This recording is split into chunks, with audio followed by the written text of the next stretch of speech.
Hello बच्चों, good morning. स्वागत है आपका जीडीटी एजुकेशन में। आज के इस क्लास में आप लोग पढ़ने वाले हैं काव्यखंड अध्याय 7 यानी चैप्टर 7, जिसका शीर्षक है पुत्र वियोग और जिसकी रचयित्री यानी कवयित्री हैं सुभद्रा कुमारी चौहान जी, जो राष्ट्र कवयित्री के रूप में पहचानी जाती हैं।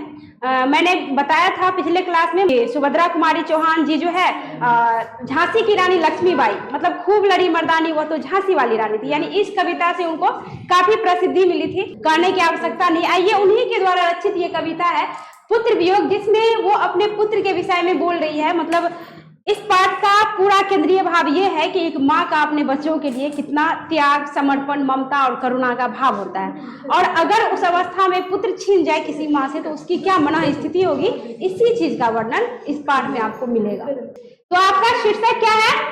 पुत्र वियोग कहता है। और इसकी रचयित्री यानी कवित्री कौन है? सुभद्रा कुमारी चौहान। दिशाएं भी हंसती है उल्लास विश्व पर छाया, मेरा खोया हुआ खिलौना अब तक मेरे पास ना आया। मतलब सुभद्रा कुमारी चौहान जी का खिलौना है जो उनसे छिन गया है, खो गया है, उनके पास नहीं है। तो उनको लग रहा है कि सारा विश्व उल्लास में डूबा है, खुशियों में डूबा है, एक हम ही हैं जो हम अकेले उदास हैं, क्योंकि मेरा खिलौना मेरे पास नहीं है। जो है थोड़ा सा भावुक आप भी हो जाएंगे जब ध्यान से समझेंगे, सुनेंगे तो, कि देख लो सारा दुनिया लग रहा है इनको कि सभी दिशाएं हंस रही है। अरे सभी दिशाएं तो सब दिन एक ही जैसा रहती है, वातावरण वैसा ही रहता है, वैसे ही धूप निकलता है, वैसे ही चांदनी होती है, वैसे ही दिन और रात होती है, हवा वैसे ही बहता है, चिड़िया भी वैसे ही चाहते हैं, फूल भी वैसे ही खिलते हैं, प्रतिदिन लोगों का काम भी वही होता है। लेकिन आज मतलब कवित्री को लग रहा है, सुभद्रा कुमारी जी को लग रहा है ना, कि सब सारी दिशाएं हंस रही है, बस हम हैं जो उदास हैं। ऐसा होता है ना कि जब आप दुखी होंगे ना, तकलीफ में होते हैं ना, तो आपको क्या लगेगा कि सारा दुनिया खुश है, बस हम ही तो क्या है उदास है, बस मेरे ही तो जीवन में क्या है तकलीफ है। जब आप तकलीफ में रहेंगे तब आपको लगेगा कि सब खुश है, एगो मेरे ही जीवन में तकलीफ है। तो यही बात इनके साथ थी। तो इनको देखो सब कुछ वैसा ही, प्रतिदिन वही घटना घटित होती है, लेकिन उनको लग रहा था कि सारी दिशाएं आज जो है हंस रही है, हंसती है, उल्लास भी विश्व में छाया है, लेकिन मेरा खोया हुआ खिलौना अब तक मेरे पास ना आया। अर्थात तो वो उदास थी, वो अकेले उदास थी, यानी उनको अच्छा नहीं लग रहा था। किनको? सुभद्रा कुमारी चौहान को। चलिए अब आगे कहता है कि शीत न लग जाए इस भय से, नहीं गोद से जिसे उतारा, छोड़ काम दौड़ कर आई माँ कहकर जिस समय पुकारा। शीत न, अगर ठंड आती है तो शीत न लग जाए, ठंड न लग जाए, इस डर से उसकी माँ हमेशा अपने बच्चों को क्या करती है? गोद में रखती है। जब तक धूप नहीं निकल जाए, जब तक कोई लेने वाला नहीं सामने आ जाए, तब तक अपने बच्चे को नीचे नहीं रखती।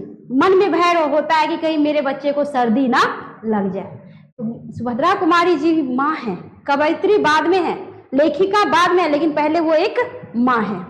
तो कहती है कि शीत न लग जाए इस भय से, नहीं गोद से जिसे उतारा, कि उन्हें डर लगता है कि मेरे बच्चे को शीत न लग जाए। हम आप भी बच्चे होंगे तो हमारी भी माएँ ऐसे ही हमें गोद में लेके पाली होंगी।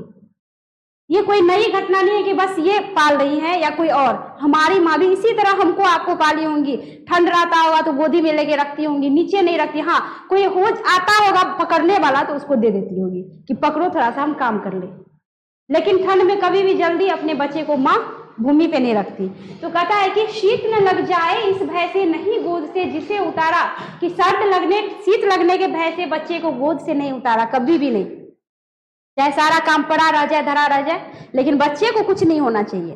कहता है छोड़ काम दौड़कर आई माँ कहकर जिस समय पुकारा। ज्यों ही बच्चा एक बार माँ बोलता था तो दौड़ी दौड़ी सारा काम छोड़ के आ जाती थी। सारी माएँ ही ऐसी होती है कि अगर बच्चा छोटा सा है, थोड़ा सा कहीं गिर गया, पड़ गया, और सबसे पहले माँ को ही पुकारता है। कोई भी, हम आप कोई भी बुढ़ा भी आदमी हो जाए ना, चोट लग जाए तो पहले माँ को पुकारता है कि नहीं? पुकारती हो ना? जरा सा कोई टेंशन हो जाए, कुछ हो जाए तो पहले माँ को ही लोग पुकारता है। तो यहाँ पे कहता है कि माँ कहकर जिस समय जो ही जो है मेरा बच्चा मुझे माँ कह के पुकारता था तो मैं सारा काम छोड़ के दौड़ी दौड़ी अपने बच्चे के पास आ जाती थी। आज वही खिलौना मेरे पास नहीं है, अर्थात आज वही खिलौना मुझसे छिन गया है। अर्थात किससे छिन गया है? सुभद्रा कुमारी चौहान से।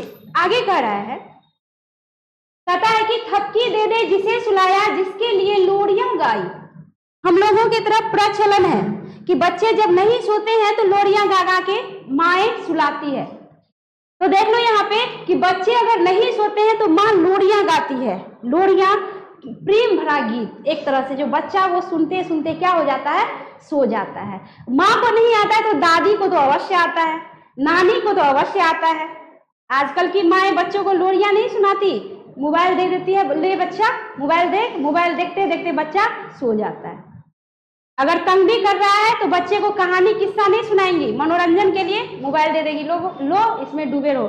अब इसका नतीजा क्या होगा, इससे माँ को कोई लेना देना नहीं है। बाद में आंख खराब होगा, कोई बीमारी होगी तो कहेगा बाप रे मेरे बच्चा को ये हो गया, बीमार पड़ गया। उसका कारण आजकल के माँ बाप ही होते हैं। ठीक है, तो यहाँ पे कहता है कि जिसके लिए लोरियां गाई, कहता है थपकी दे दे जिसे सुलाया, जिसके लिए लोरियां गाई। जो नेचुरल होती है कि माएँ अपने बच्चों के लिए लोरियां गाती है। कहता है कि जिसके मुख पर जरा मलिनता देख आंख में रात बिताई। अगर बच्चे बीमार पड़ जाते हैं ना, छोटे बच्चे होते हैं, तो अगर बच्चा भर रात नहीं सो रहा है तो माँ भी उसके साथ नहीं सोती है, जगी हुई रहती है सारी सारी रात। उनको तेल लगाना, उनके शरीर का मालिश करना, उनको जो है मतलब माथा दर्द हो रहा है तो माथा दबाना, यानी सारी रात बच्चों के साथ माँ जगी होती है सारी रात। इन्हें कि बच्चा जगा है, हम एकदम खर्राटा मार के सो रहे हैं। तो इतना त्याग माँ ही कर सकती है। बच्चों के नींद से सोती है और बच्चों के जगने से जगती है। तो कहता है कि जिसके मुख पर जरा मलिनता, थोड़ी सी भी उदासी बच्चों के चेहरे पर आई नहीं कि माँ के आंखों का नींद उड़ जाता है। तो वही बात इनके साथ भी है, माँ है।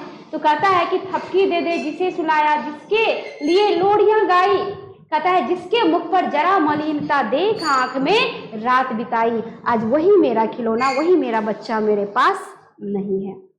अब आगे कह रहा है कि जिसके लिए भूल अपनापन, पत्थर को भी देव बनाया। जिसके लिए मैंने अपनापन भुला दिया, उसके बाद जो है कहता है कि जिसके लिए भूल अपनापन, सारे रिश्तों को मैंने ठुकरा दिए अपने बच्चों के लिए। अगर बच्चा बीमार होता है, कहीं जाना है, कहीं किसी रिश्तेदारी में कुछ हो रहा है, तो हम क्या करते हैं, मेरा बच्चा बीमार है हम नहीं आ पाएंगे, पहले लोग अपना घर देखता है। कहीं ऐसी माएँ भी है कि बच्चा मर जाए लेकिन वो बाहर अटेंड करने जाएगी ही जाएगी।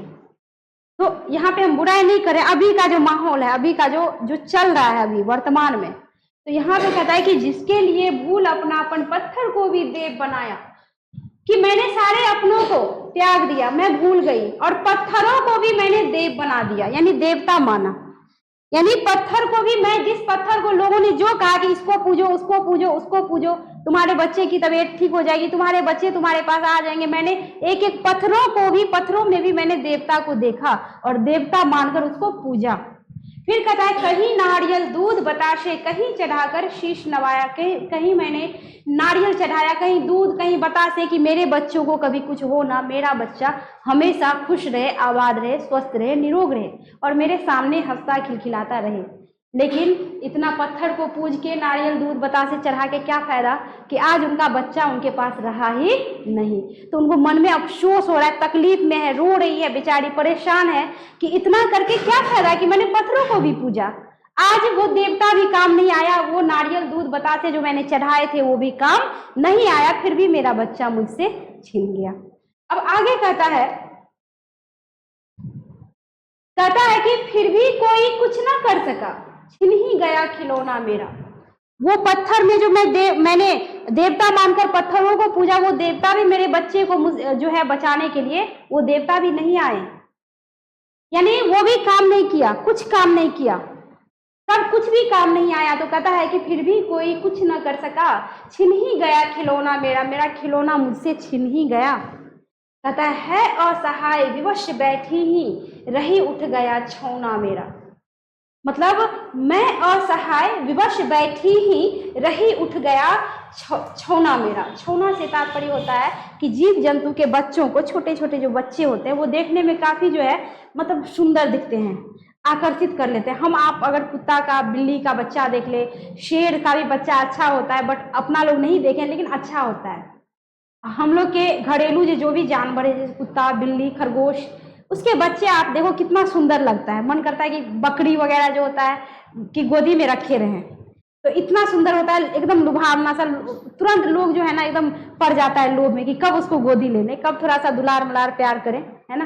तो यहाँ पे छोना जानवरों के बच्चों को बोला जाता है प्यार से, तो ये अपने बच्चे को प्यार से कवित्री जो है बोल रही है कि रही उठ गया छोना मेरा, कि मैं तो असहाय विवश बैठी रही, कुछ नहीं कर पाई, मेरे सामने मेरा बच्चा जा रहा है, मेरी आंखों से तड़प रहा है, प्राण निकल रहे हैं, लेकिन मैं कुछ भी नहीं कर पाई, मैं अपने बच्चों को बचा नहीं पाई, मैं बैठी रही और मेरा खिलौना मेरा छोना उठ गया, मतलब मुझसे छिन गया।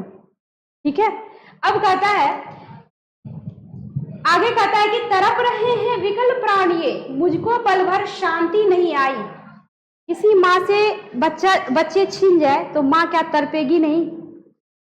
माँ तड़पती है अंदर अंदर, करे तो करे क्या।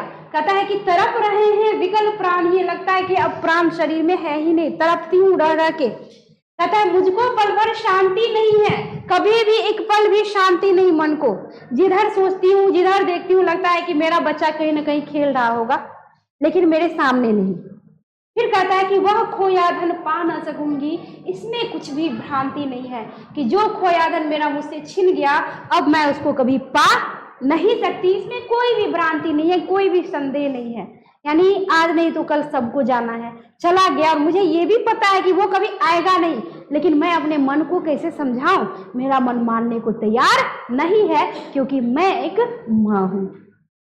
यानी पता है कि मेरा बच्चा स्वर्गवासी हो गया, मेरे पास नहीं है, फिर भी मन मानने को तैयार नहीं, मन में तसल्ली नहीं, उन्हें लगता है कि मेरा बच्चा जीवित है, कहीं खेल रहा होगा। आगे कहता है कि यह लगता है एक बार यदि पल भर को उसको पा जाती। माँ सोचती है, माँ को लगता है, कल्पना कर रही है बैठी बैठी कि मेरा बच्चा फिर से कहीं से खेलता हुआ आए, मुझे माँ कह के पुकारे। कहता है कि पल भर के लिए जो है मैं उसको गले लगा लेती, पल भर के लिए मैं उसको अपने गोद में बिठा लेती, पल भर के लिए मैं उसे थोड़ा प्यार दुलार कर देती। तो यहाँ पे कहता है कि पल भर के लिए ही सही पर पा जाती अपने बच्चे को, लेकिन वो भी तो नहीं हो पा रहा। कहता है कि जी से लगा प्यार से सर, सहला सहला उसको समझाती कि काश मेरा बच्चा मेरे पास आ जाए, तो जी से लगा अपने सीने से लगाकर प्यार से उसके सर को सहला सहला कर उसको समझाती कि तुम मुझे छोड़कर कहाँ चले गए थे।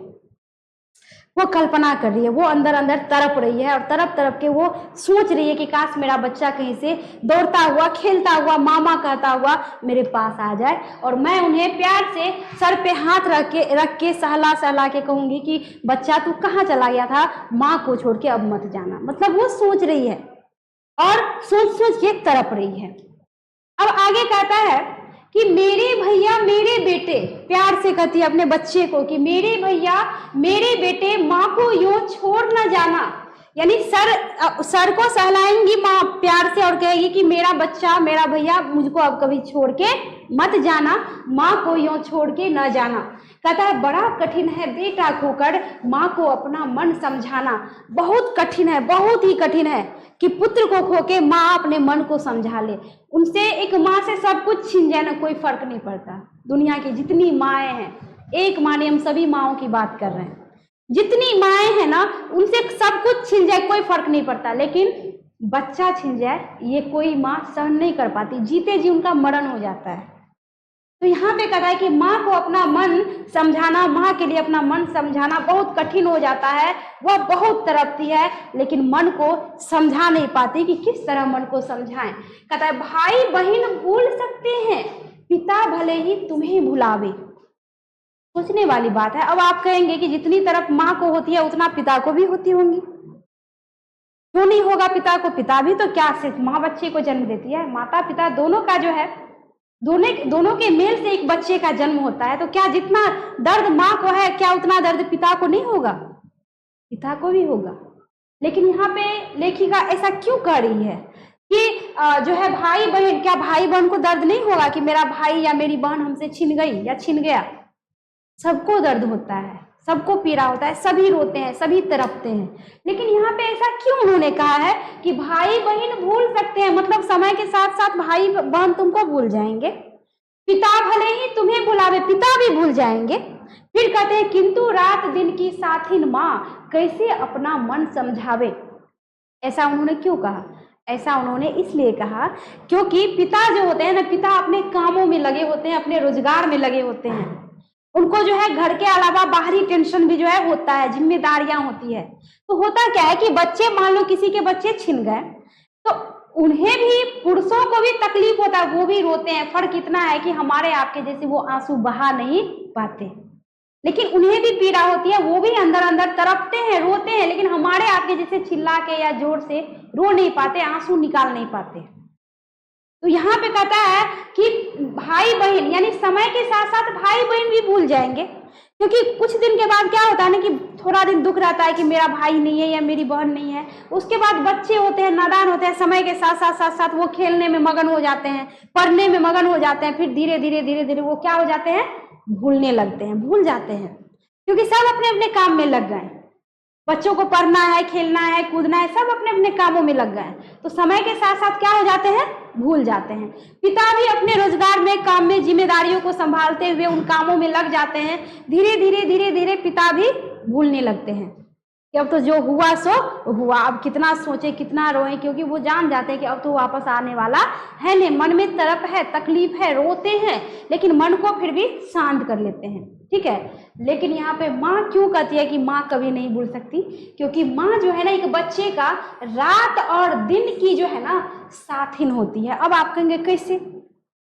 छोटा सा बच्चा होता है तो पिता रात रात भर नहीं जगते हैं बच्चों के साथ, भाई बहन रात रात भर जगने के लिए नहीं आते हैं उस बच्चे के साथ, माँ जगती है।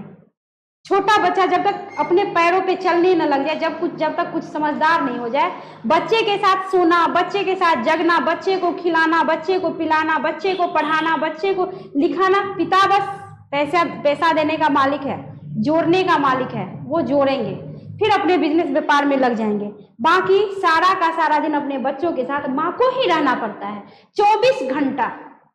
अगर बीमार पड़ जाए तो 24 घंटा निगरानी में माँ ही रखती है, अपने निगरानी में, है ना। तो यहाँ पे कहता है कि जो दिन रात की साथी माँ की, हमेशा अपनी नजरों उसी को देख देख के उसी के साथ उनका सारा दिन कटता है, दिन और रात कटता है, क्योंकि उनके पास घरेलू काम के अलावा और कोई काम नहीं होता। हाँ, आजकल की माएँ बिजनेस व्यापार में लगी है, कमाने में लगी है, वो बात अलग है, लेकिन फिर भी अधिक समय बच्चों को अगर कोई देता है तो वो कौन देती है? माँ देती है। तो इसलिए यहाँ पे कहता है कि माता जो है, माँ रात दिन की साथिन होती है, बच्चों के नींद से सोना, बच्चों के जगने से जगना, बच्चों के साथ रहना, बच्चों के साथ समय बिताना, बच्चों को देखकर ही खुश होना, बच्चों को देखकर ही दुखी होना। बच्चे तकलीफ में है तो माँ दुखी हो जाती है, बच्चे खुश हैं, खेल रहे हैं तो माँ एकदम अंदर से खुश हो जाती है, निहाल हो जाती है। तो यहाँ पे कहता है वो दिन रात की साथिन माँ कैसे अपने मन को बहलाए, क्योंकि उसका खिलौना तो वही होता है। सबका काम तो, भाई बहन तो पढ़ने लिखने में लग गए, खेलने में लग गए, पिता तो कमाने में लग गए, लेकिन उसके लिए, एक माँ के लिए उसका खिलौना उसका बच्चा होता है, जो दिन रात उसी को देख देख के वो समय काटती है। अब वही छिन गया तो फिर अकेली वो क्या करेगी? कहने का तात्पर्य कि माँ दिन रात की साथिन होती है, इसलिए माँ कैसे अपने बच्चे को भुला दे, कहता है कि कैसे अपने मन को समझावे। यानी कहने का तात्पर्य कि यह कि सबसे ज्यादा पीड़ा अगर किसी को होता है, सबसे ज्यादा अगर कष्ट कोई सहती है तो वो है आपको कौन? माँ। कौन है? माँ। सबसे ज्यादा पीड़ा माँ सहती है, सबसे जो है उनको मतलब सहनशीलता उनकी खत्म हो जाती है, सारी सब्र उनकी खत्म हो जाती है। चलिए, चैप्टर आपका हो गया ये खत्म। मुझे विश्वास है कि चैप्टर आप लोगों को अच्छा लगा होगा, लगी पढ़ने में, कुछ समझ में आया, अच्छा लगा पढ़ने में? चंचल जी, तो आप लोगों को भी अच्छा लगा होगा। मैं जो है अगला चैप्टर लेके बहुत जल्द अगले क्लास में यानी अगले वीडियो में आ रही हूँ। अंत में ये भी कहूँगी कि अगर थोड़ा सा भी अच्छा लगा हो तो कमेंट करिए, लाइक करिए और अपने ग्रुप में शेयर कर दीजिए, ताकि दूसरे बच्चे भी पढ़ लेंगे। और अगला क्लास यानी अगले क्लास में मैं अगला जो है चैप्टर लेकर आऊँगी। इसके लिए आप मेरे चैनल को सब्सक्राइब कर लें, ताकि जो वीडियो अपलोड होंगी वो आप तक सबसे पहले पहुँचेगा। मिलती हूँ अगला चैप्टर लेकर अगले क्लास में। धन्यवाद।